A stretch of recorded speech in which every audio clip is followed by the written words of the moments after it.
Grand Prix of 1987 took place in Rio de Janeiro in Brazil. Alain Prost, the defending world champion, came through after a calculated drive to take the checkered flag. Round 2 was at San Marino, at Imola, and this accident occurred to Nelson Piquet, a horrendous accident. Miraculously, the driver survived, and he's racing in the Grand Prix of Belgium.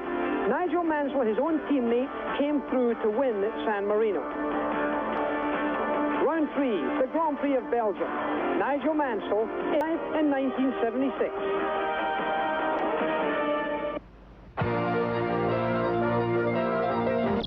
I'm Jackie Stewart, and this is John Bizignana. We're standing in late May here at Spa-Francorchamps. It's in Belgium. I've got a hat on because of the rain. I've got a sweater on because it's been 40 degrees. I've got a raincoat here because that's what's been happening this weekend. Beautiful sunshine 1 minute, absolute downpour of rain the next. It's the story, T-shirt or rain.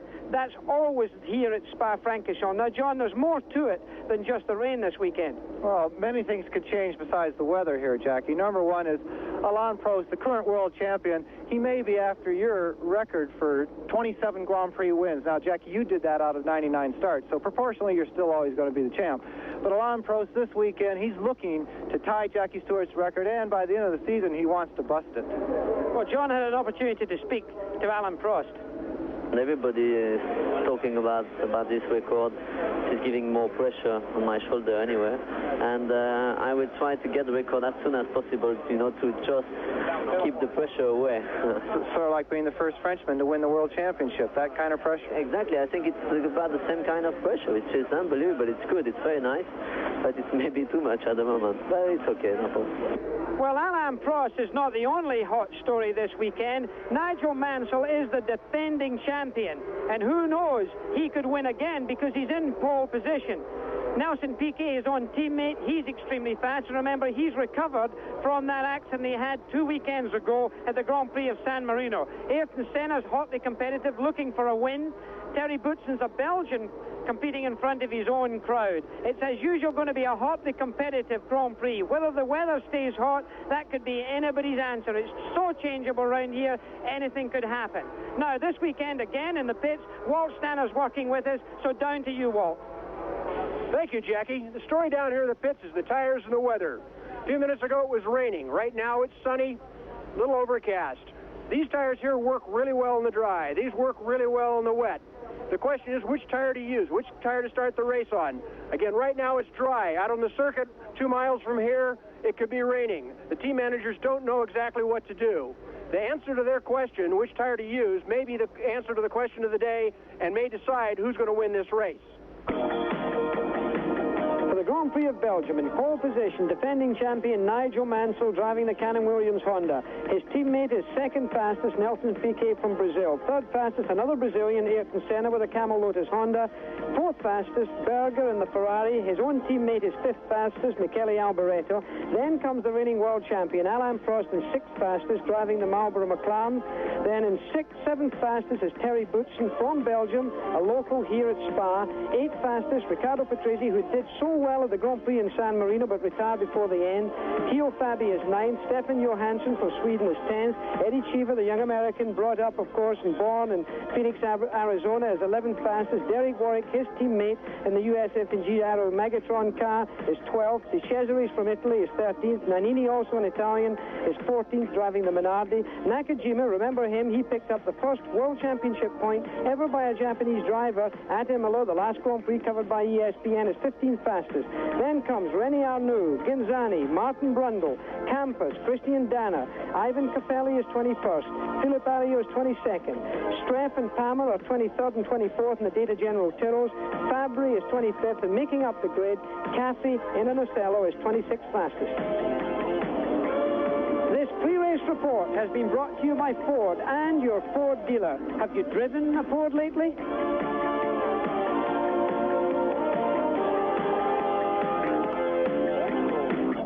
Belgium has been brought to you by VF Goodrich TA Radios. We make your car perform. By Acura, Legend and Integra. Precision-crafted automobiles exclusively at your Acura dealer. By Quaker State Motor Oil. New Quaker State with QSF keeps your engine cleaner to last longer.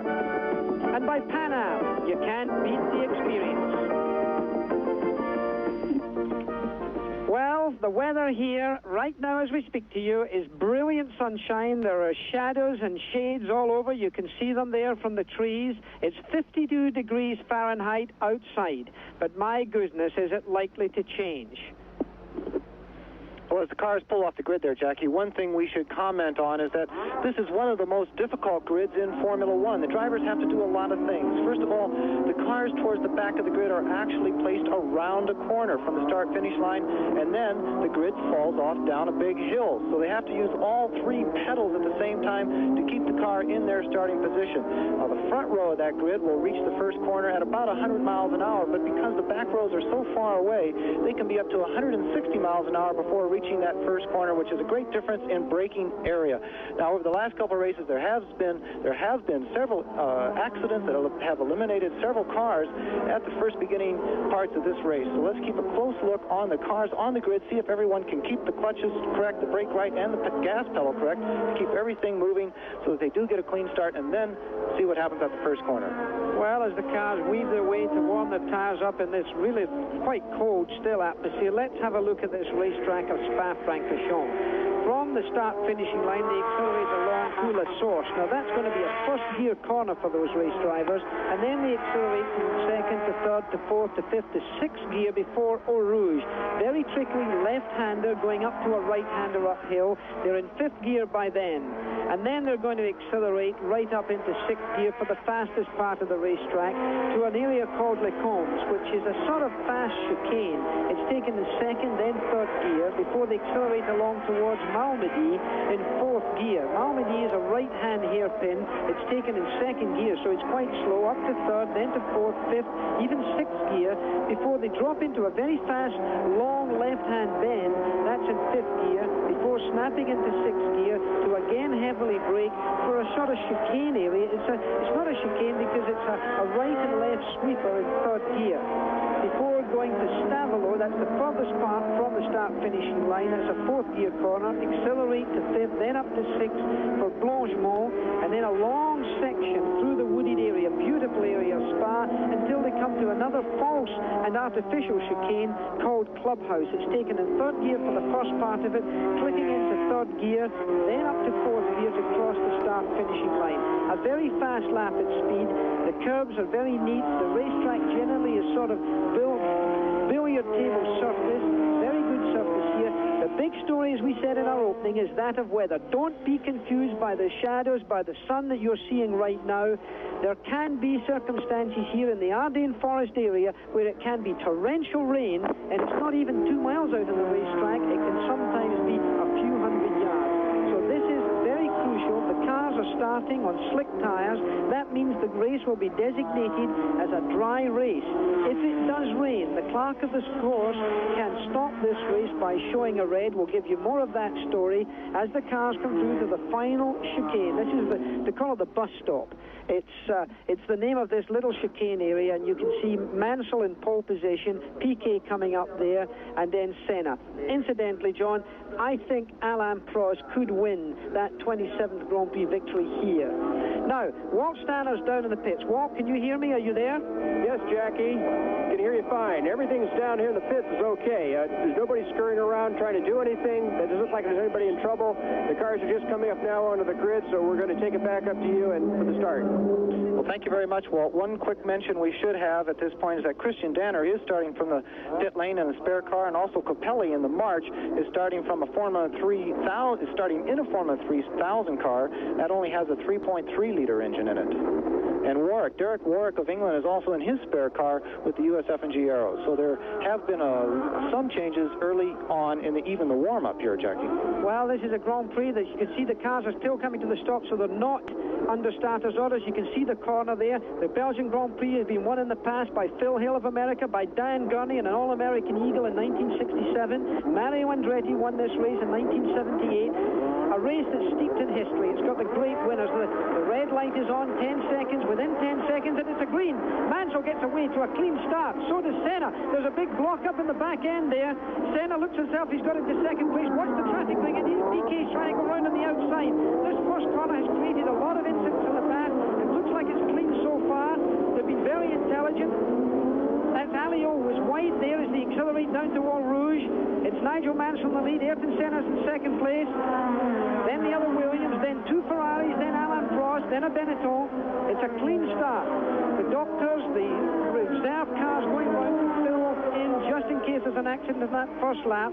They come out of Eau Rouge and come out of the left-hander beforehand. Look at the sparks. The cars are fully loaded.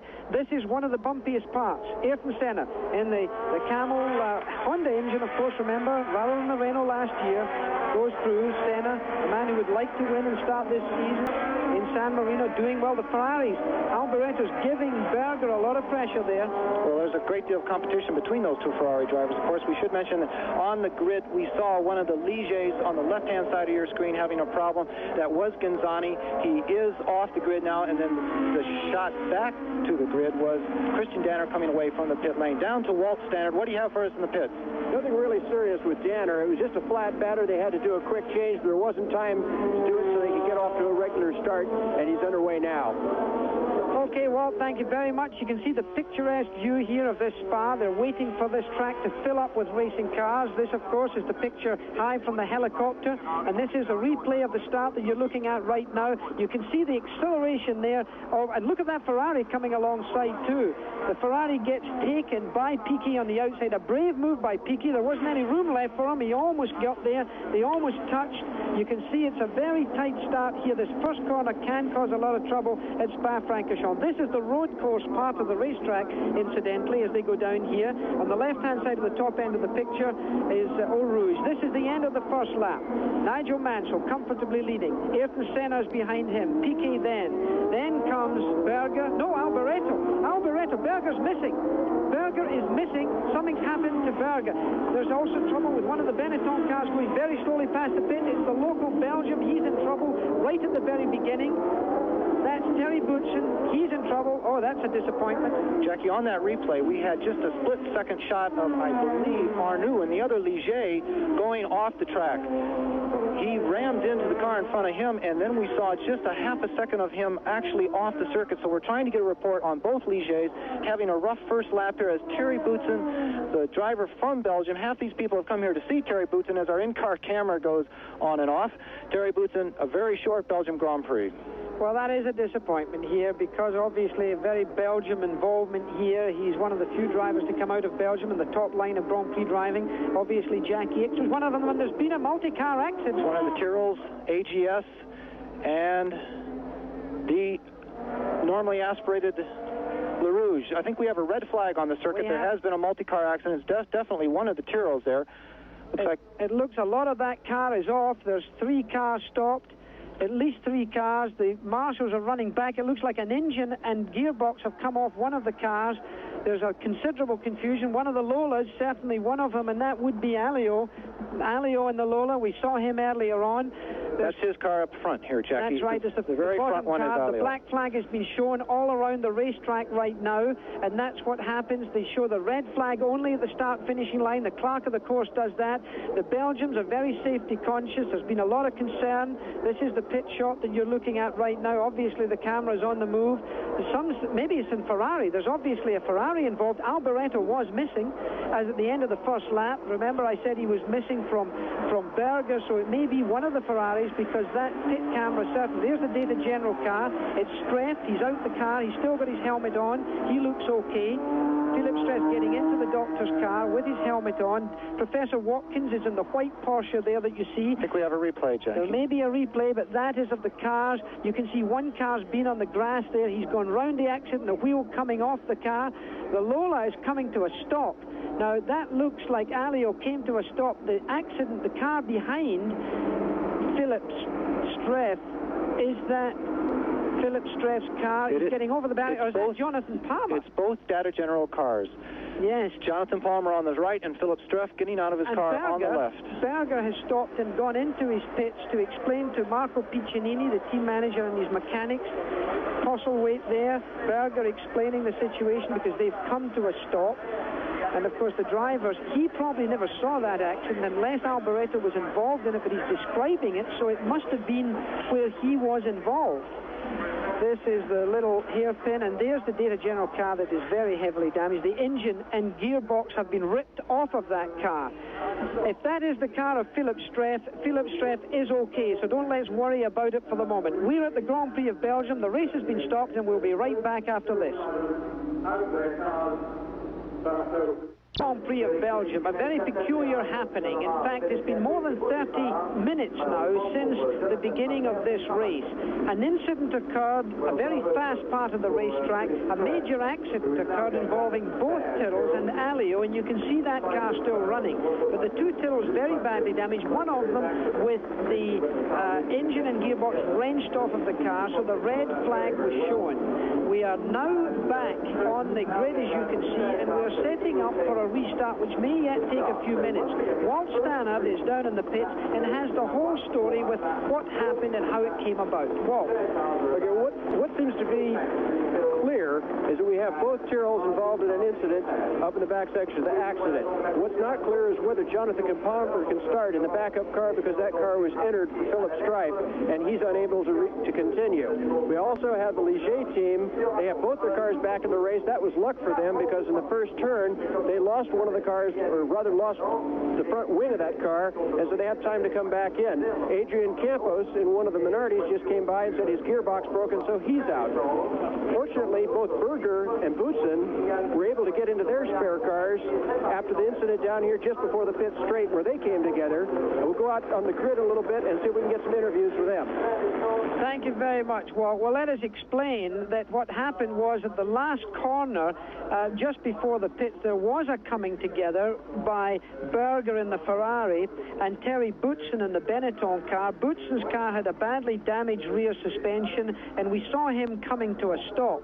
Now, because of the regulations, because 2 full laps had not yet been completed, the regulations in Grand Prix racing allow you to restart the race on the grid positions of the original start with any vehicle that is available to you. If you're going to use a backup vehicle, you can do so at no penalty, and you will be put back into the same grid position.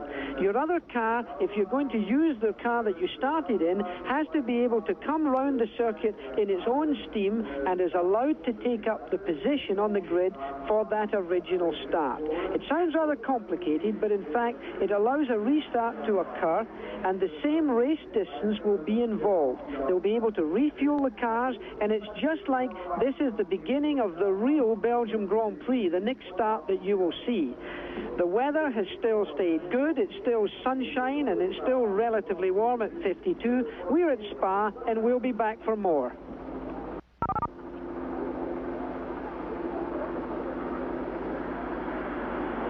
We're back at the Belgian Grand Prix. The 30-second sign has been given for the warm-up lap or the pace lap. The cars will go around in their original starting positions. There's been an accident at the end of the second lap at this Grand Prix of Belgium, and they had to put the red flag out. The race has been stopped.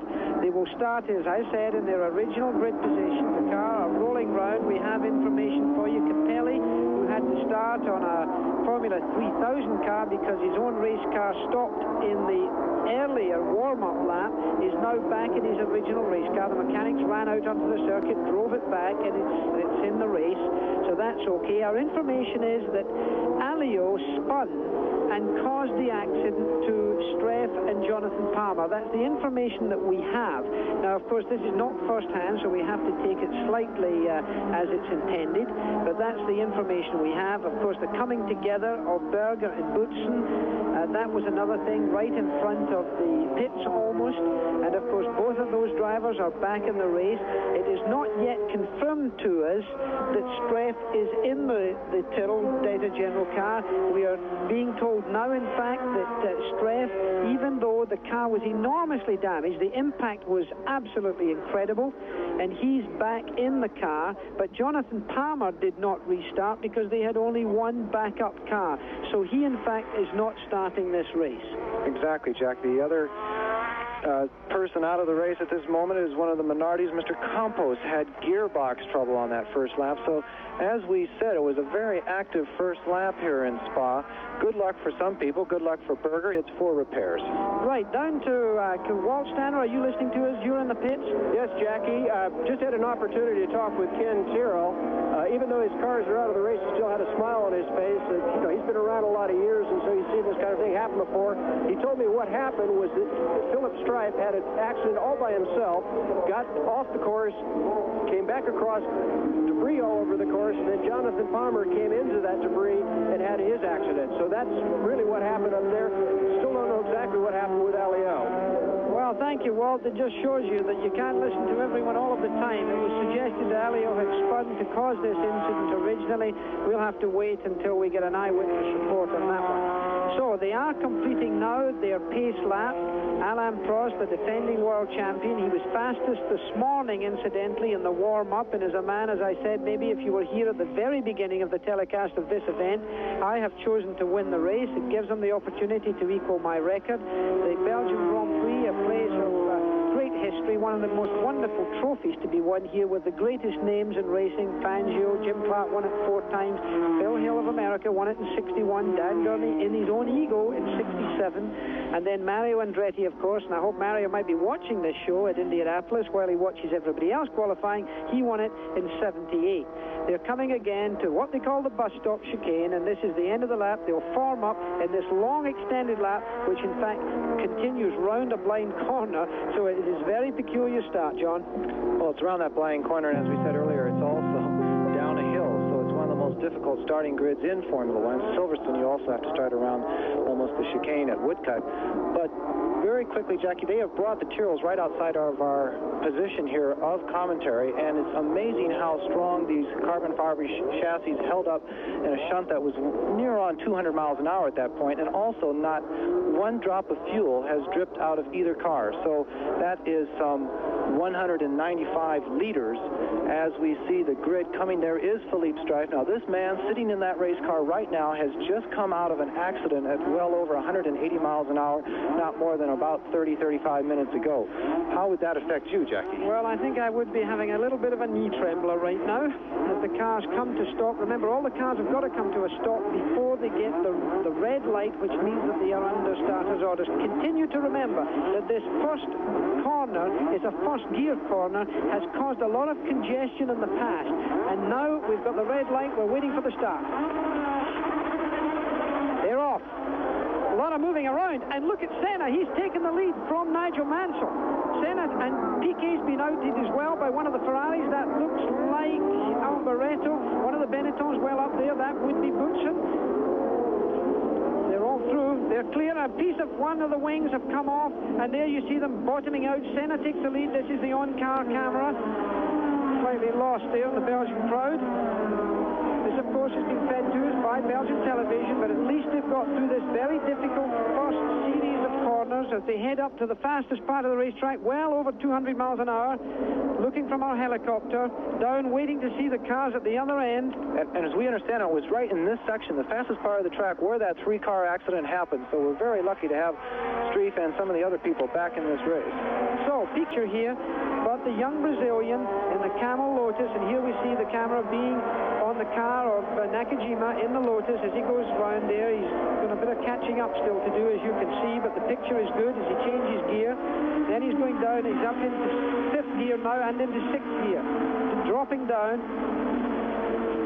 And he's gone round. Look at that, and they've both spun. Both the leaders are out and come in contact with the barrier very slightly as Mansell. The spinning of the wheels, they're into the soft gravel. Senna's got stopped. Nelson Piquet now has the lead. The Ferrari is in 2nd place. That looks like Alboreto. We'll have to bring you up to date as to whether it is Berger, but I think it's Alboreto.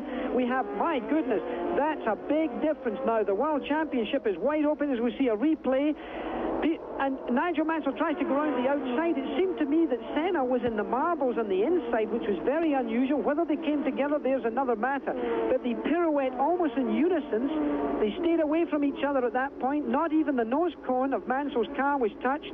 Senna gets into the mud. Remember, the wheels are locked up. Remember, it's been a lot of rain.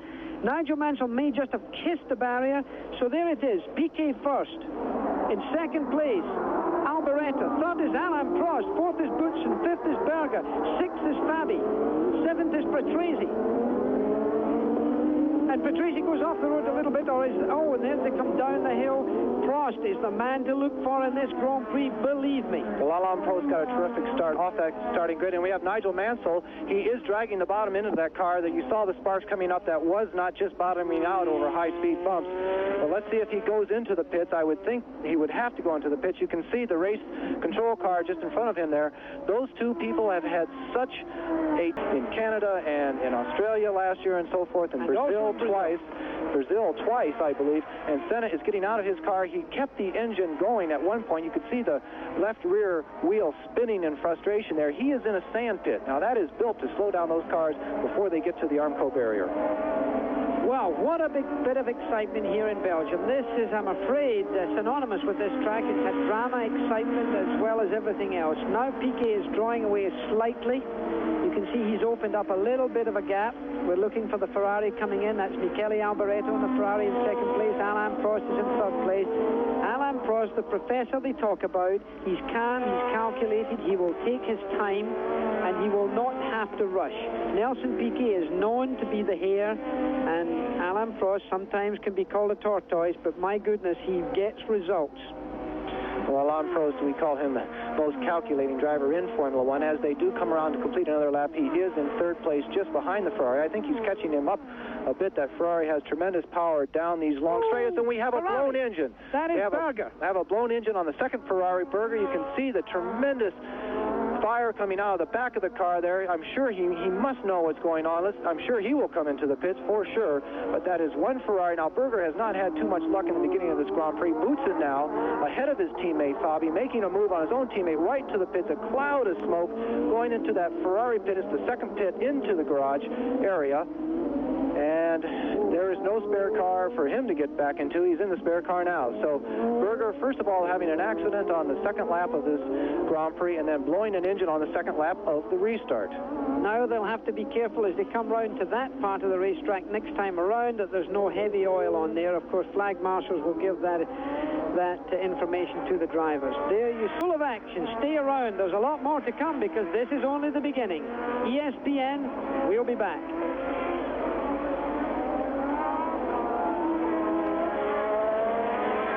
The Ardennes Forest area, the motor race of the Belgian Grand Prix is certainly underway. But there's more motor racing going on around the world. But in the meantime, until then, let's talk to Walt Stanner. What's the latest news down there with the Ferrari pit, Walt? Jackie, I've got Gerhard Berger here. Gerhard, it just really hasn't been your day. Oh, it's not my day today, no.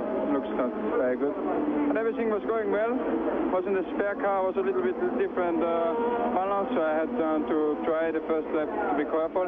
Had a problem on the start with Piquet because he came out of the way and was really dangerous. But everything was going well. There was no problem. No, I had a problem. A lot of smoke, I don't know what's there. Okay, thank you very much. Well, the problem he had with Nelson Piquet was that he just didn't get off the line as well as he should have done. I think that's what he was referring to, and of course that acceleration stopped Berger. Well, the Belgian Grand Prix is still going on, as you know. We, of course, as I said earlier, have other motor racing going on at this time, this weekend, certainly at Indianapolis, and of course it's the final weekend of Indy qualifying, and that cars in fifth, and Stefan Johansson. Not bad as a result, but he's not one of the front runners, although he has pulled away again a little bit from Alain Prost. We had a very quick shot of Nigel Mansell there, Jackie, so Nigel Mansell has made it back onto the track. We'll try and find out exactly what position he is. I'm sure he's well down. We don't even know if he stopped in the pits to make repairs, but again, we're getting that report. This scene right here is up that flying hill. At the top of the hill, the cars bottom out. Once again, the sparks from underneath these chassis are titanium skid plates to keep the cars a little bit cleaner underneath heavy bumping on what is a very smooth circuit, but full of gas. You saw Prost just take a little bit of look there on the inside, and it's the weight of the 195 liters of fuel that gives extra down force to the cars in the early parts of the race, and you see more sparking. Interesting that Prost came up to try and attempt that at the end of the main straight. That's interesting. That would just try to drive a clean car rather than a car that gives a lot of downforce. And after all, at the end of the day in Grand Prix racing, it's usually at the end of the straight after drafting that the drivers get past. Well, Alain Prost is very very capable of passing several places on this very fast race course, but right now he has fallen behind the red Ferrari of Michele Alboreto. Alboreto under tremendous pressure by his teammates this year. Many people thought that Berger was faster than Alboreto in every which way. And right now, Michele Alboreto is in a tough position because if these two gentlemen race each other terribly close and really mess one another up in their times and lapping speed, the Williams will definitely get away. It looked like there was almost a pass taking place there for the 4th and 5th position between Boutsen and Berger. Still, of course, leading this race, and we've ignored him a little bit, is Nelson Piquet. And it looks like Terry Boutsen's been passed by Theo Fabi. That's what's happened. Stefan Johansson has joined the melee there. So that's your 4th, 5th, and 6th position runners right there. Now there you see a real battle. Theo Fabi, who has done well in qualifying many times, good in practice, a great chassis ride and handling expert in setting a car up, but never done all that well in races. It may be that he's getting an opportunity to do that. Riccardo Patrese, by the way, went into the pit, so Walt Stannard can check up on that. And look at this. Here you see that battle for 4th place, and there you see Johansson slipped past Terry Boutsen at the end of the straight again. Remember, this is where I said that the Marlboro McLaren is very clean aerodynamically, it would suggest, and therefore he did get past the Ford power unit there of the Benetton car, so he slotted himself into 5th position now. The gap from 1st to 2nd is 1.5 seconds as we speak to you here, and we're looking down at Johansson in the number 2 Marlboro McLaren. It's the Belgian Grand Prix. We're of course covering it for ESPN. This is Jackie Stewart along with John Bisignano. Walt Stannard's in the pits. We have lap charters doing a terrific job for us because we're not in ideal position to see this Grand Prix and cover it perhaps to the best of our advantage. Nigel Roebuck's doing a lap chart and Martin Rice is assisting. We're in Belgium. It's the Belgian Grand Prix. Nelson Piquet is leading. Alain Prost is in 2nd position, and we'll be right back after this.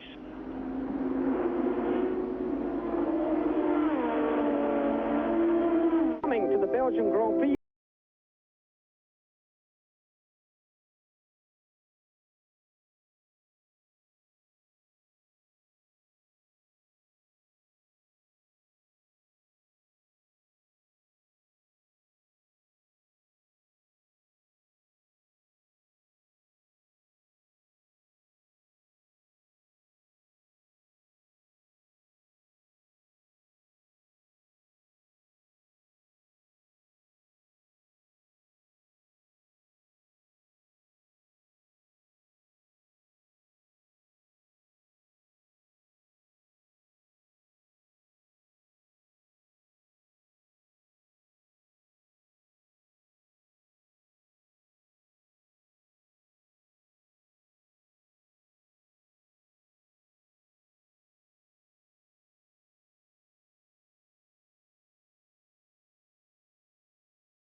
So we're here at that Belgian Grand Prix. This is the control tower looking over part of this racetrack here. Alain Prost, incidentally, is still stalking the lads. The fastest lap so far has been put up by Nelson Piquet in a time of 1:59.572, which is averaging 129 miles an hour this track. And there Alain Prost is still stalking Alboreto. Towards the end of the straight, is he going to slip past him this time? And he's done him. No, he hasn't. Braking of Alboreto left to the last minute. How often can he keep that up? How close can he get to that corner without making a mistake with Prost, giving him that amount of pressure? Well done to Alboreto. He's closed the door that time, and he didn't do it with bad manners. Let's have a look at the top 6 as those drivers go around here, because I think you'll see Alboreto opening up slightly. Of course, if he gives his tires a hard time, the temperature of the tires will go up, and therefore the advantage that he has on Prost at the moment will go down. But they have not lost sight of Nelson Piquet, who's leading the race. So Piquet's in first. Alboreto at the moment is second. Alain Prost is third. Stefan Johansson has passed Theo Fabi while we were away for commercial, so he's in 4th position. Fabi's in 5th, and Terry Boutsen, his teammate in the Benetton car with the Ford engine, he is in 6th position. There you see Alboreto. John Barnard, the man who had designed the McLaren cars, he had been involved, and we've got a car in the pits right now. It's one of the Ocellas, Jack. Well, Barnard is now with Ferrari. He did a lot of the work in the Chaparral that Jim Hall had when he was very successful at Indianapolis. That was a Barnard design. He had a falling out, if you like, with McLaren, and then he went on to Ferrari. As we come in, is this one of the, what is that? That's one of the USF&G cars. Derek Warwick, he had a misfire earlier, just about 2 laps ago. They have the tires up, but I think you might see them taking the engine cover off the back of that car as the leaders come into that hairpin. Now, as far as fastest lap goes, Alboreto will certainly be able to pull away a little bit down the straightaway, but let's keep a close eye on Prost at the end of it. Piquet set the fastest lap, then Prost had it back. He got very close to Alboreto on that particular lap, and Piquet went back. They're averaging about 129 miles an hour. That might not seem like a lot compared to Indianapolis, but remember that these cars get down to first gear. Prost is far right. He's going to go on the brakes right past him, actually totally blowing him off. He may have changed his turbo boost down that long straightaway because there was no doubt in Prost's mind that he was going to go by. Alboreto's pulling off the track. A very bad day for Ferrari. Too. And I think Piquet pulled off the track as well. I think Nelson Piquet, right there, just when we were looking at this Ferrari of Michele Alboreto pulling off the track, I think our leader has pulled off, and I think Alain Prost now is leading the Grand Prix of Belgium. Let's look for Nelson Piquet, but I think he pulled off the track. He's no sign of him on our picture. Alboreto's getting out of his car. Alain Prost is now leading the Grand Prix of Belgium, heading towards his 27th Grand Prix victory. A long way to go still, but nevertheless, this is what he said he's going for in this season. Apart from winning the World Championship, he did want to do that. As we look at a rather despondent Derek Warwick sitting in the pits, his USF&G Arrow car with the Megatron engine looks like it's got a problem. And there Alboreto, the young Italian, Michele Alboreto, walking back. He one time drove for the Ken Tyrrell team. That was his first ride in Formula One racing.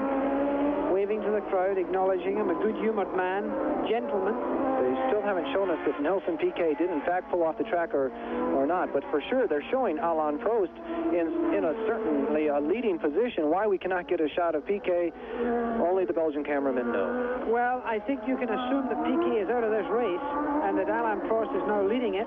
If he's not out, he's returning slowly.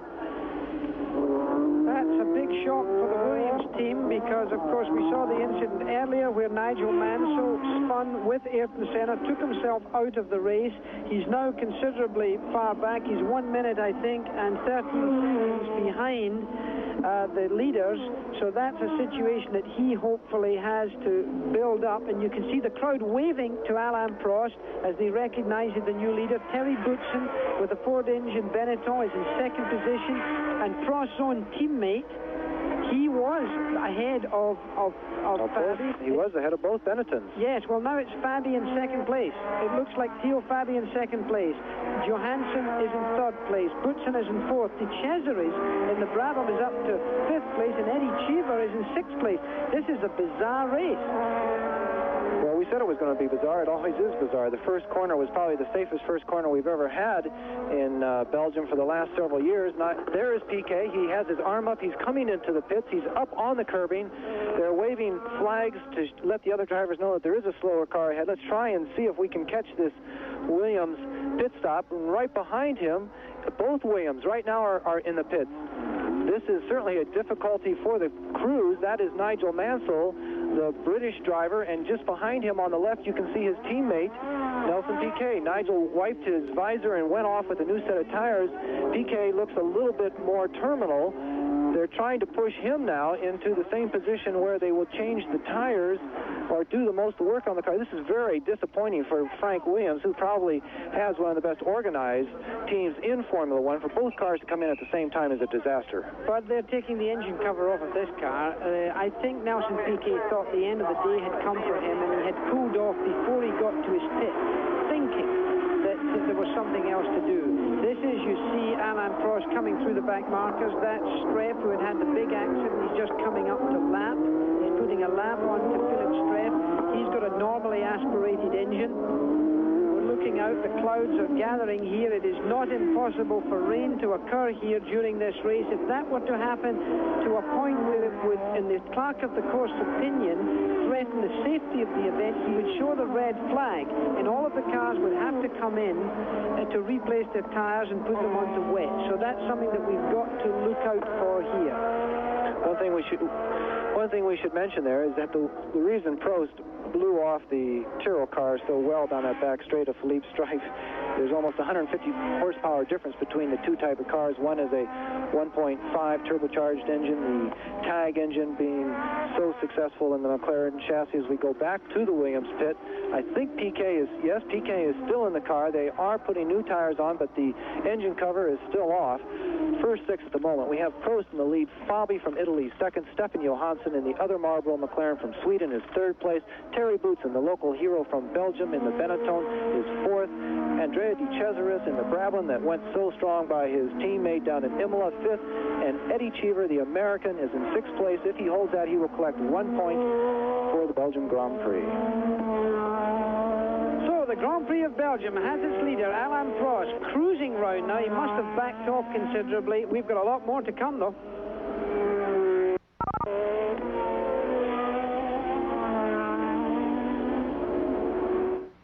You're at the Grand Prix of Belgium, and you're seeing the rear end of a car being driven by Nelson Piquet that had been leading this Grand Prix. It's, of course, been a very confusing day. There was a misstart because of a major accident, luckily avoiding any injury to any of the drivers. The race started in beautiful sunshine. It's now become overcast, as it can often be here. The temperature is up to 12 degrees centigrade, which is in the middle 50s. We're looking at the engine, the Honda engine, that clearly has a problem. Piquet is still in the car, so they're hoping to keep it going and maybe pick up a championship point. In the meantime, Alain Prost has just put up the fastest lap at 158.799 seconds, and that gives an average speed of 130.677 miles per hour. He has an advantage over Piquet just at the end of the previous lap of 3.3 seconds, but that may be, that Fabi is in second place, and you can see him there not using the full amount of road. Theo Fabi, the young Italian driving the Ford Power Unit in the Benetton chassis, the man who held pole position at Indianapolis, and who chose to come back and drive Formula One. And just in that picture earlier, you saw the Ferrari sitting of Michele Alboreto. Michele Alboreto is out of the race. Nigel Mansell, he is way behind. Piquet is now going to leave the pits, and he's back in the race, it would suggest. So he's drawing away at a reduced speed. He's not accelerating hard. It may be that he's still got a problem. And we see Theo Fabi going through in the Benetton, one of the long, steady G-force corners here, almost smooth, not billiard table in complete sense, but quite a smooth racetrack, although rather bumpy in the old road course part of the track, as well as the fastest straight. Well, of course, they've done a tremendous amount of work on the Spa-Francorchamps circuit over the last few years.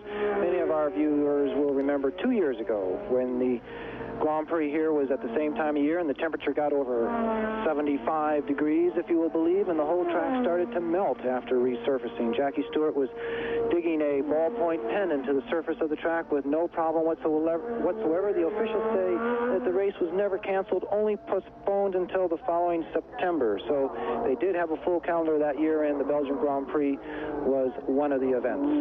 It does seem that Theo Fabi has dropped back a little bit from Alain Prost. Incidentally, a big bulletin for you is that Nigel Mansell, who spun out with Ayrton Senna, and you're looking at a very reduced speed being held up there by Nelson Piquet, who really is now the contention of this race, but Nigel Mansell's got himself up to 13th position. Now this is significant because the World Championship, of course, goes down to 6th position in collecting points, and Mansell is leading the World Championship at the beginning of this race. And of course, Alain Prost won the first round of the World Championship this year in Rio de Janeiro, so points to be collected are very important. Well, at the moment, Nigel Mansell has 10 points, and the man you see there in the lead, Alain Prost, has 9. So there's a great amount of competition between those two. And Stefan Johansson, the gentleman in third place, has 7 points. And those points points are all important as we see the white flag being shown for another car that's going very slowly on the left-hand side of your screen there. The white flag does mean that there is a slower vehicle or a doctor's vehicle or something like that in front of you, and of course it is, unfortunately, the Canon Honda Williams car of Nelson Piquet. I really do believe he will stop in the pits, and it will be a very lengthy stop for him this next time around. As in Indianapolis, those drivers do have two-way radios back to the pits, although reception is less good here because of the dips, the forests, and the natural terrain here. It's not a flat area, as you've already recognized from this telecast. Alain Prost's antenna, you can see right in front of the cockpit of the car. In fact, if we see a shot that tracks with the vehicle, you'll see it. It's almost right in the driver's view as he comes round to what they call the bus stop. This is the final chicane, taking the second up into third gear, accelerating into fourth gear before he goes through a left-hander, which then takes him back to the pit straight. And it looks like Mansell's in the pits. That's not Piquet, that's Mansell. So Mansell's come back into the pits. It looks like, is it? Well, Walt, you're down the pits. Who is this that we've got? Nigel Mansell in the pits. They brought up the back of the car. They put new tires on. They're checking the half shaft. They don't seem to have found anything. Apparently, thought there was something wrong. Now they're sending right back out.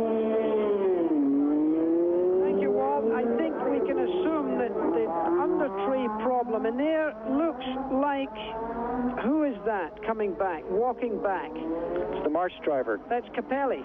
Ivan Capelli walking back. Not been a good day for him. He had a sort of false start to begin with, and his warm-up lap, his car broke down because of stretching this lead very comfortably. Theo Fabi actually backing off, maybe, or Alain Prost going faster.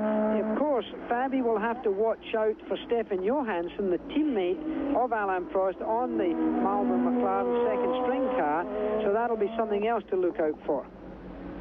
It's sad that Capelli had to stop here at the Belgian Grand Prix. He was the fastest of the normally aspirated cars. Walt Stannard has a report down in the pits. We've got Nelson Piquet in the pits right now. He came in, the engine was running rough. They stopped it. Now they're trying to get the rear engine cover off. They're having a little bit of difficulty with that, but it's not in a great hurry, and I think they've kind of figured that maybe it's over for the day. Thank you, Walt. Nelson Piquet leading this Belgian Grand Prix after the second start. Two-time world champion. He has not gotten out of the car yet. He's a person who likes to stay in the car until they actually unstrap him and help him out. But at the moment, we have three different types of chassis and three different types of motors making up the first 5 cars in this particular Belgian Grand Prix. The turbocharged engines in the past have been a great disadvantage relative to the normally aspirated ones that are here, and that certainly continues down these long Belgian straightaways as Alain Prost puts all 700 turbocharged tag horsepower to the ground. Well, he's certainly in the lead by 11 seconds at this time. We're at the Belgian Grand Prix. It looks like a little bit of rain maybe be coming. Stay with us.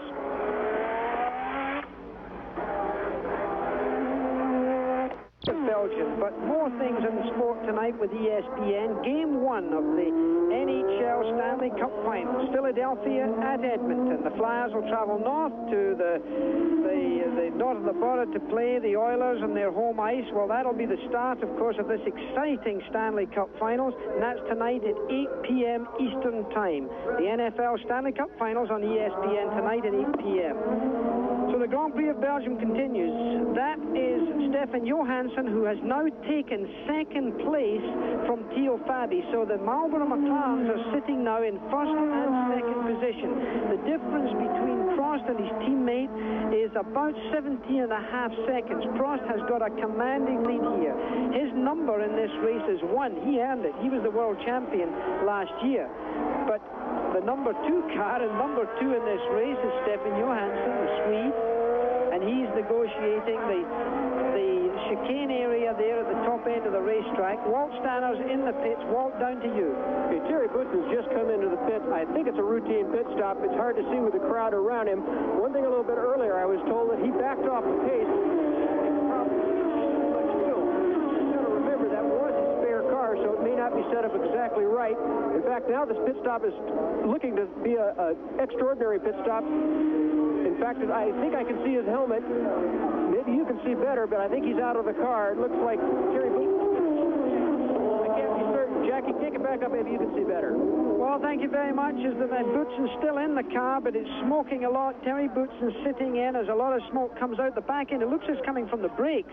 It may be that there's an oil seal and one of the couplings gone, because there's certainly a lot of smoke coming off of the back end of this car. It's not coming from the engine. As Alain Prost, of course, continues to go around here. And Alain Prost is in the pits. Alain Prost has come straight into the pits. This is a regular pit stop. Walt, are you down there? Jackie, you're right. It's a regular pit stop. We're going for the four tires. Tertiary check. Pit stop, and off he goes. A good clean pit stop. The banner got a little slide. He's all right out onto the racetrack. Well, he's done that very cleanly in 8.32 seconds. Very spectacular as he accelerates as his own teammate. He's kept the lead because he had such a cushion, and he's now being accelerated hard on by Stefan Johansson, but I don't think Johansson will pass him. Keep in mind that, of course, Prost has cold tires, so with the intelligence that he has, he may not bother about that and let Johansson pass. Johansson's getting in a position to overtake him. Will he bow to the master, or he will let the master go? Indeed he does, and he does the right thing, if you don't mind me saying so. Well, Stefan Johansson has been considered one of the young lions in Formula One for about the last 5 years. You must call him a middle-aged lion in Formula One now. But, of course, he was the gentleman who went away from Ferrari at the end of last year, and Walt Stannard has another report for us. Well, Nigel Mansell came in, threw his arms up, took his wheel off, and now he's getting out of the car. He knows it's over. The engine was running. It looks like it might be a half-shaft problem. They're checking the rear wheels. They're fiddling around with a half-shaft, but one thing's for certain, it's all over for Nigel Mansell. Very sad. Thank you, Walt. It's very sad for the Williams team. Of course, Nigel Mansell having that problem in the opening laps. Look for extra vibrations, and on a fast 180 mile an hour plus like this, as the Zach Westbeed car comes into the pits, a driver, if he's uncomfortable, will he come in and ask the people to still keep checking and checking even if there's nothing there? Oh, for sure. There's going to have to be checks, because there was certainly something getting on the ground at the rear end. He wouldn't know whether it was a body panel. He wouldn't know whether it was a suspension part when he rejoined the race after that spin out. So the driver has to be sensitive, particularly in a fast track of this character. Now, the point here is that Fabi there is in third position, and he's still within reach of those two Marlboro McLaren cars. Incidentally, if Walt Stanner is listening to me now, he might get the opportunity of getting to Nigel Mansell and be able to get an interview from him, and Nigel, might tell us how he came together with that incident in Ayrton Senna. That would be an interesting insight into what occurred. But there you see the man in second place. The leader has already gone up the hill, just out of our picture. So we've got, of course, Johansson has not yet been in for tires. This is a decision that he will have to make depending on how well his car is handling. Alain Prost leading the race. In second position is Stefan Johansson. In third position, well back now, is still Theo Fabi. And the difference right now is only 1.5 seconds between Prost and Johansson, but it's really much more than that when you think that Alain Prost is fresh rubber and can drive very gently without harassing his car in any way. Well, Prost was up to about a 18-second lead over Stefan Johansson when he came into the pits. Here we see Terry Boutsen, the Belgian driver, the drink tube in the front of his helmet there. He's definitely back in the pits and has, looks like, possibly a terminal problem at this particular stage. But Stefan Johansson has always felt that he has been in a number 2 position for the last 2 years, and he would love to pass his teammate.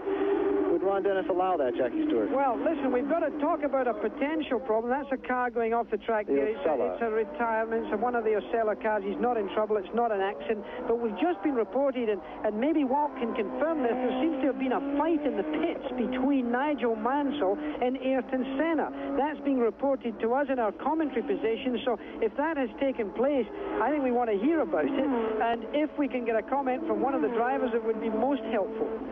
Well, unfortunately, I hate to see those things happen. It's tremendous pressure under these people, but unsportsmanlike conduct in Formula One is never a good thing for anyone. Right now, we have our world champion, Alain Prost, breaking into that first hairpin, passing two cars at once. Christian Danner was the one just behind him, and he's lost the nose cone. Now we have Stefan Johansson into the pits for it looks like a routine pit stop. 8.32 seconds is what they did for his teammate, and 7.5 is what the recorder tells us. A 7.5 second pit stop for Stefan Johansson. I don't think he'll be able to maintain his second place position. I would imagine Fabi has gone around. Well, that's Stefan Johansson is joining a Grand Prix being led by Alain Prost, his own teammate. It's ESPN. We're at the Belgian Grand Prix, and we'll be right back for more racing.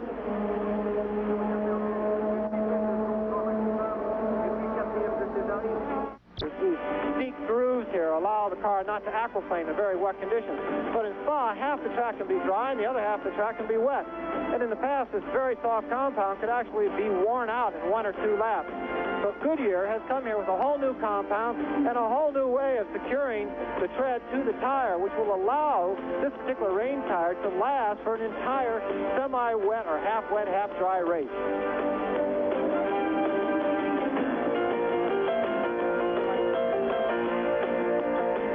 Still at the Belgian Grand Prix, and John explaining that is very topical because the clouds are gathering, and you can see from the picture that you're seeing right now on your screen, it's far from being sunny. There was a little bit of smoke around there for a little while. You can maybe see some traces left. That was Martin Brundle in the West Zach Speed car that had a turbo blow. He had to pull off the track. He didn't get back to the pit, so he's out of it.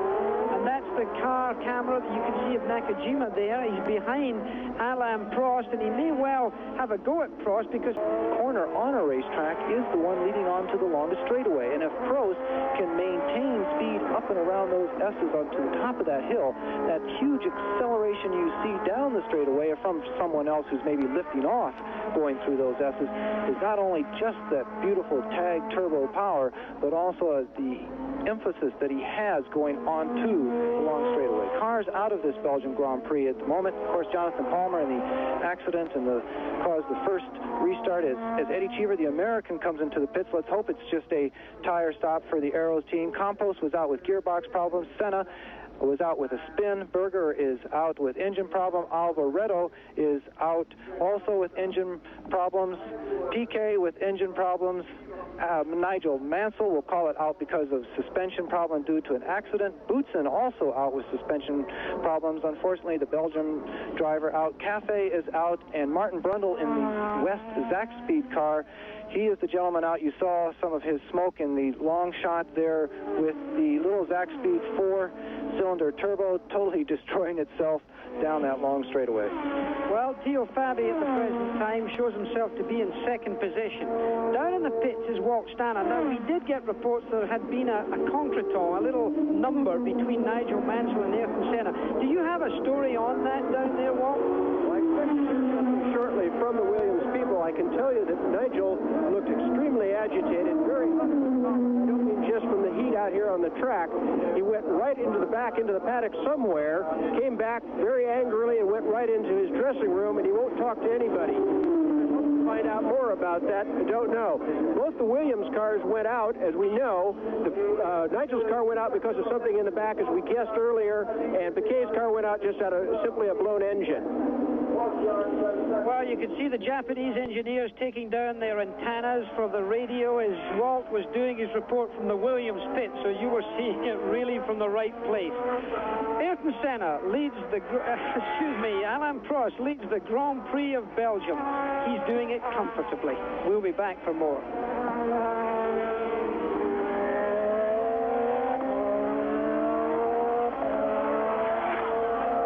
Jackie Stewart along with John Bisignano. We're looking for Alain Prost coming into our picture. He's leading this Grand Prix in second position. Now is Stefan Johansson. In third is Theo Fabi. In fourth place is Andrea De Cesaris. Eddie Cheever is fifth. That's 2 points in the World Championship for the young American. And Ginzani is in sixth position. Nakajima at the moment is seventh. Remember, he picked up a World Championship point at Imola on the last Grand Prix event that we covered here on ESPN. Alain Prost clearly now driving in a very fourth gear, sixth gear as he goes down there. As he gets to about here, he drops it into fifth, goes round that corner, Eau Rouge. He grabs sixth gear just as he goes over that hill. He's in sixth gear now, going up to more than 200 miles an hour, probably around 208, 209 before he brakes heavily. Gets the hooks on now, gets down into second gear. Just about now flicks it in to third gear, accelerates in third about this point. Gets out of the corner into fourth gear. Then drops it into second gear for this. It's slower than you think. This is a long, slow corner. Then gets into third gear at this point. Accelerates into fourth. Goes through in fourth around now. Gets into fifth. Gets up into sixth gear before getting into fifth gear for this long left-hander now. Then up into sixth gear, surviving them all. I gave you the fact that Nakajima was in seventh position, by the way. Alio is in ninth position. And Streff, who remember had that accident at the beginning of the race, he's at the present time in 10th position, and 11th is Fabre. There's only 11 cars running in this Grand Prix of Belgium. A lot of trouble there has been. A lot of trouble, a lot of cars eliminated. The full grid did not make it to the second start of the Belgian Grand Prix. Of course, there were 26 starters the first time they tried to get it right, and the second time there were only 24, with 2 cars being eliminated because of 2 separate accidents. We have 17 laps to go here in the Ardennes Forest of the Belgian Grand Prix.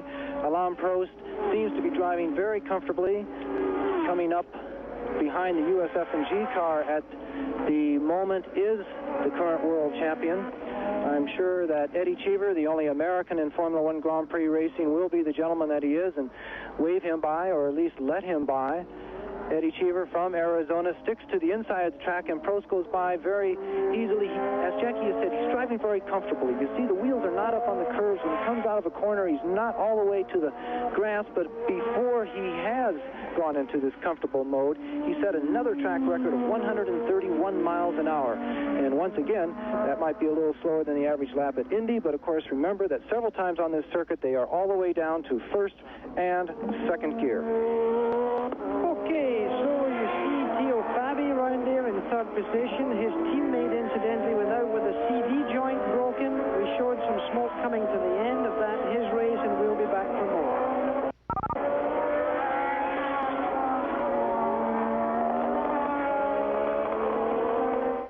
12 laps left of the Grand Prix of Belgium. Alain Prost is still leading. The sun has come out a little bit, at least at some parts of the racetrack.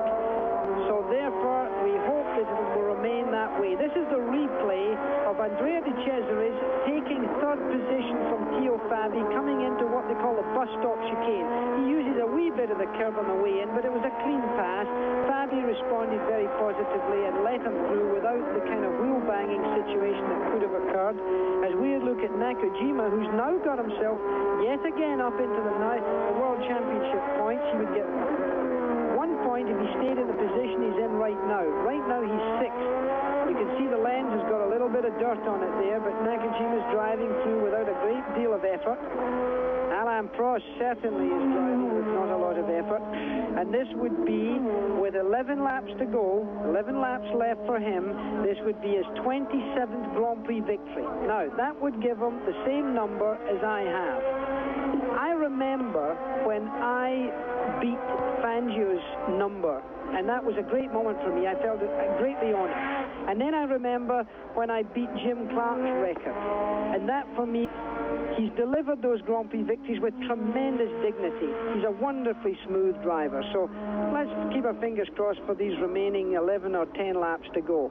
Walt Stanner's down the pits. Walt, what do you have for us? Well, Jackie, I just talked with Theo Fabi's crew chief, and he said that more than cracked exhaust, as you suggested earlier, though it sounds like that, and they're just going to leave him out there and hope he lasts to the end of the race. They've discounted the idea of bringing him for a pit stop. They don't think it makes any sense. So we'll just have to wait and see if Theo hangs on. Okay, thank you, Walt. And of course, there is Alain Prost coming at the end of this lap. He's already getting some applause from the marshals around this racetrack. The marshals, incidentally, many of them flown in from England. The standard of flag marshalling in Britain is so very here where Beloff got killed sadly a couple of years ago in a Porsche sports car. Now, Walt Stannard's back in the pits. You've got something more for us, Walt? Oh, nothing really exciting, Jackie. It's just that we've been talking about rain all day, and of course, in fact, we've talked about it, we haven't had any. When are they going to get it? I guess the question is, we're going to get it enough to call it rain before the end of the race. Thanks, Walt. Now, if for any chance it rains now, we've passed the three-quarter stage in the race, and therefore the race would be called. They would throw the red flag and the checkered flag together, and that would constitute, of course, the end of the race, and you would be credited with the driver who was leading on the previous lap. So therefore, certainly, the race would be over if we even got some rain. We're at the Grand Prix of Belgium. Alain Prost is ahead of this man, Stefan Johansson, by 34 seconds in this Grand Prix.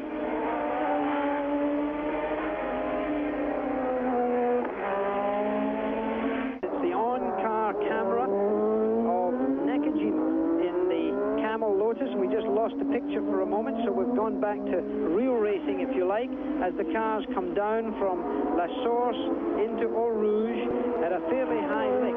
As we go back to the camera in the car, Nakajima driving very gently and very smoothly. No great heroics. You can see him changing up through the box. Now he's going back down through the box. Back up again. Now you'll see, now he's in, that's it, he's into fifth as he goes up there. Nakajima picked up a World Championship point. Right, Walt Stannard's down in the pits with Ayrton Senna. Walt? Ayrton, could you describe what happened on the first lap? I think the TV probably shown a place where you have no reason, no way to overtake by the outside, and on lap 1 especially. And when I realized he was really going for it, I tried to stop myself, because for sure we would both go off, as eventually happened, because I couldn't manage anymore to stop more than I did.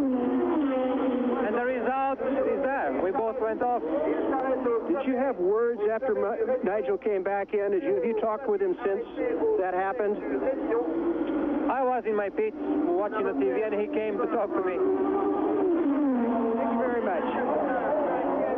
Well, whether it came to more than that, I don't know, but only time will tell. As Theo Fabi, a very disappointed young man, steps out of his car. He was in 4th position. He had been in 2nd position. He dropped out to 3rd, and now he is no longer in contention. Now look, the smoke again is coming from the rear left of that car as we look at it.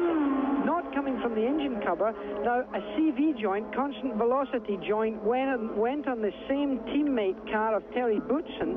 I wonder if the same problem has happened there. The engine was sounding very rough, so it could be an engine problem, but I'm suspicious of that smoke coming from the same form as Terry Boutsen had his problem. So let me run down the list for you. Alain Prost leading, Stefan Johansson's in 2nd place, De Cesaris in the Brabham is 3rd, in 4th place is Eddie Cheever, in 5th position is Nakajima, the man who's driving you around this racetrack. It's 4.312 miles.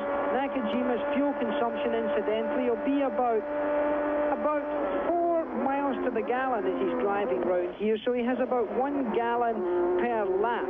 Now that's not what Honda was squeezing that power quite hard about now. It's the Belgian Grand Prix. We're in the closing stages of this race. We'll be back.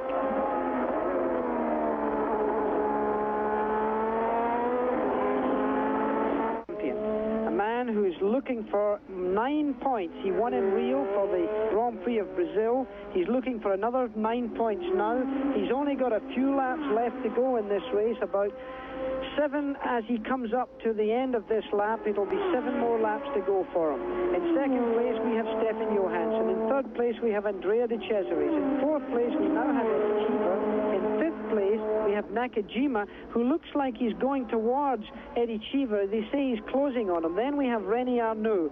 Ginzani is up there in 7th position, and Philippe Alliot, who we saw going quite slowly there a moment ago, he is supposed to be in 8th position right now. That is Alain Prost. Smooth as the professor. We've been talking about how smooth Alain Prost is and how he actually looks like he's going slow, but he has set another track record of 132.7 miles an hour around here. So sometimes when you are going for a new track record, it is so smooth that it looks easy. Another thing, he has this is his 108th Grand Prix start and going, of course, for his 27th victory. Well, you know, when you go slowly, sometimes you go faster because the pressure's off you. You're allowing the car to glide. Record at this time. Prost is certainly not out to set a lap record. He's got no reason to do so. He's got a giant lead. So the times that you're seeing him clocking up right now are simply on the basis of the smoothness. With only 6 laps to go, there would be no reason for him to be putting anybody under that pressure. That was René Arnoux, incidentally, that you're seeing going round there in the Ligier. René Arnoux, who used to be a Ferrari driver, driving now for Guy Ligier, who used to play rugby for France. A lot of people around here, this racetrack this weekend at Indianapolis, you would have expected to see Eric Broadley. Eric Broadley is here because, of course, Lola started this Grand Prix here. And he's a man who's had a lot to do with motor racing in every front and both sides of the Atlantic. Someone else who's here in Belgium is Bob McCabe, the director of the Renaissance Center for the Detroit Grand Prix. And, of course, Bob and I were talking earlier today, and he said, make sure, John, that everyone understands that because the Canadian Grand Prix was canceled for June 14th, that the Detroit Grand Prix was not affected by that in any way whatsoever. So they're looking for an excellent race in Detroit. And if you want to see one of these races live through the streets of Detroit, it's an excellent race to go to. Jackie, I always like the Detroit Grand Prix because I can argue with the people on the gates in my own language, which is a tremendous advantage. Well, there you see people arguing with no one right now because that's the McLaren. The man with the mustache there is Gordon Murray, who's now joined McLaren from the Brabham team. He's smoking a cigar in a very casual fashion, sort of Carl Haas-like, but not nearly the quality of cigar or the length of cigar. So, Carl, if you're looking, don't worry, there's no competition just yet. Alain Prost, the man who belongs to that team, keep in mind that the McLaren mechanics are a little casual because right now they're lying in first and second position, headed up by Ron Dennis, who has had a tremendous success, and there are those mechanics. Wonderful preparation from that team, and this kind of success, frankly, doesn't happen in its own. And a spin right in front of Alain Prost that could have ended his Grand Prix for this weekend. It is it is the Lola car. It's Alliot, the Frenchman, in the Lola, and he spun directly in front of Prost, missing him only by inches. That has to be a nightmare. Well, in fact, he was doing it to try and catch up with René Arnoux. He was really close to René Arnoux, and quite frankly, he just overdrove himself, I fear, and that would have been for 6th position. And here I see a replay of it. So Alliot gets himself in trouble. Look at he goes right off there, and really, Alain Prost just got in on the inside there. He clearly did it intentionally. He could have locked up and tried and anticipated the car crossing in front of him, but that he didn't. He decided to accelerate through. Alliot spins off, and that was a race that he was heading for with René Arnoux for 6th position in this race. And this is René Arnoux in Belgium. We've got 4 laps to go in this Belgian Grand Prix. You'll be seeing those closing laps. Stay with us. A lot of things have happened here in the past.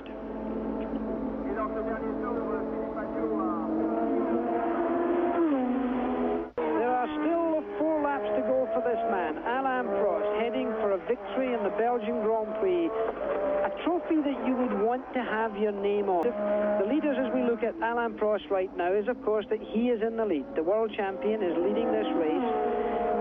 Johansson, his own teammate, is in 2nd position, driving, of course, the Marlboro McLaren. In 3rd position is De Cesaris, the man that you're looking at right now there, driving the Brabham with a BMW engine. Eddie Cheever in the USF&G's Arrows car with a Megatron engine is in 4th position. The young American doing very well, picking up World Championships points. In 5th position, Nakajima driving the Camel Lotus with the Honda engine. Then René Arnoux is in 6th position. He's driving the Ligier, so he's looking good, and he's got a Megatron engine as well. So not a bad day for that organization. They've based themselves in Detroit, Motor City. They're not in the engine business normally. They're in the high-technology electronics business, but they've gone into this because of their enthusiasm for motorsport. Alain Prost certainly has an enthusiasm for it. And of course, he's well ahead now of his own teammate, very comfortable indeed, as he now drives round. He's got radio contact, and of course he has pit boards telling him. A lot of cars out of this race, if we can just recap for a minute. Incidentally, it is 28 seconds that he has on Johansson, so he can breathe very easily. There was, of course, the false start in this race. That was a problem. Not a false start so much, but a red flag showing because of a big accident, fortunately without injury. Both the Data General cars were taken out. And the restart, Philip Stress was allowed to go into his backup car. He's one of the drivers for Ken Tittle in that Data General team with Portals, so that was okay. The restart happened, and then almost immediately on the first lap, Ayrton Senna and Nigel Mansell. Mansell was in pole position. He found himself spinning with Senna with a little contretemps. A little argument developed afterwards. Senna says it was, of course, Mansell's fault and vice versa. From that point on, frankly, it was Prost that we had to look at. Nelson Piquet held the lead for some time. He had trouble, looked like engine trouble. A variety of people have had trouble. Alboreto, he looked like he had engine trouble too. These are the McLaren. And that, just walking out of the picture, was Ron Dennis, who's the very much controller of the McLaren team. It's mostly owned by Mansell Ogier, at least I think more than half of it. And Ron Dennis was its creator in recent years, and the man who has brought enormous success to this team, a past mechanic who has certainly shown how motor racing should be managed in the top line. To be able to have a first and second in a race like this is indeed impressive. It's almost back to the old Alain Prost, Niki Lauda days, when you saw the red and white cars of the Marlboro McLaren team dominating Formula One for 2 seasons. And there, another spin. And that's Arnaud, isn't it? No, it's... Oh, no. Again, it's the Lola car of Alio. He's trying to get the car out of harm's way. It looks like the exact same place. Just it's at the top of the screen, you see his skid marks from before. He must have a handling problem going through that corner. He has had one terrible race. He was involved in that first accident on the second lap of the first start with the 2 Tyrrell cars, and then he spun just in front of Prost, almost wiping out his 9 points for Mr. Prost, and now he's spun again in the same place. And what a relaxed McLaren team. They're just waiting for these next 3 laps to go by. Alain Prost, of course, 2-time world champion in 85 and 86. He was only 1 point behind in 1983, lost that to Nelson Piquet. He is leading the race from his own teammate as he comes through very gently. The McLaren car certainly has shown also that it's a handling car, as well as having enormous power and straight line speed, as we've recognized. And one of the Chariot cars, oh, that's too bad, because there's a little team that John really was working hard for their success. With Pascal Fabre, the little French team. They have only 20 employees out here against the magnum of Ferrari and Lotus and Williams, with over 100 employees. Of course, Ferrari with some 200 employees, including their engine shop. We've only got 1 lap to go. This is the final lap for Alain Prost. He's going to go round here very gently indeed, I can tell you. The lap you have to concentrate on. You can't get any jubilation in your bloodstream at this time, because that's when you take your mind off the job. You run over a curb or you do something silly. It's happened before, and it can happen again. This Grand Prix, ironically, has been an amazing place for drivers to run out of gas. Running out of petrol on the last lap has been something that has identified this Grand Prix above all others in the history of the sport. Perhaps not. It's ironic that, again, if we trip the clock forward, it's at Spa-Francorchamps that McLaren yet again are going to win. McLaren, of course, by doing this, would put themselves not only in the lead for the World Championship of Drivers, but also of constructors. Well, just to quickly update the World Championship points, Prost would have 18, Johansson would have 13, Mansell would have 10, Piquet would have 6, and Senna would have 6. So this is a very important 9 points for the man you see on the screen. You call him the little... I like to call him the little frog. You call him the little frog. I would never, ever call him the little frog, Jackie. Well, I think age allows me to do that. He's a great man. We enjoy it. Look at the French flag flying there. Look at the fans. They're pleased. And they, of course, and there's another crowd. The bearded gentleman is Richard West, the guy who coordinates all of the activities that go on in the McLaren team as they wait for him to come through the bus stop, they call it. through this chicane for his 27th Grand Prix victory, and I'm glad I'm on the air to congratulate him for that. And he's had the checkered flag, the winner of his 27th Grand Prix victory, being hugged there, all of the mechanics getting together, a very happy team. And should Alain be happy? By goodness, he should be. Now they're looking for the guy in second place to come in, and that man is Stefan Johansson.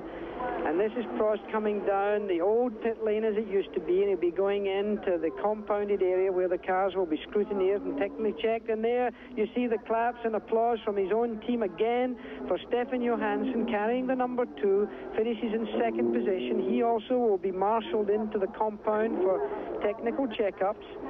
One of the reasons they don't do another lap here is because it's 4 miles around, and the cars could very well run out of gas. Now there you see the Ligier. We believe he's 2 laps down going around, and also again it's Alio in the Lola. Once again he got that car started. The Ligier, we believe, was 2 laps down. We should see Andrea De Cesaris in the Brabham BMW actually taking 3rd place, and hopefully Eddie Cheever with the USF&G Aeros will score their first points of the year. Where are they? We didn't get a shot of it. Right there you see Alain Prost out of his car. Just behind him there should be the car of his teammate Stefan Johansson from Sweden, the little leaf they call him.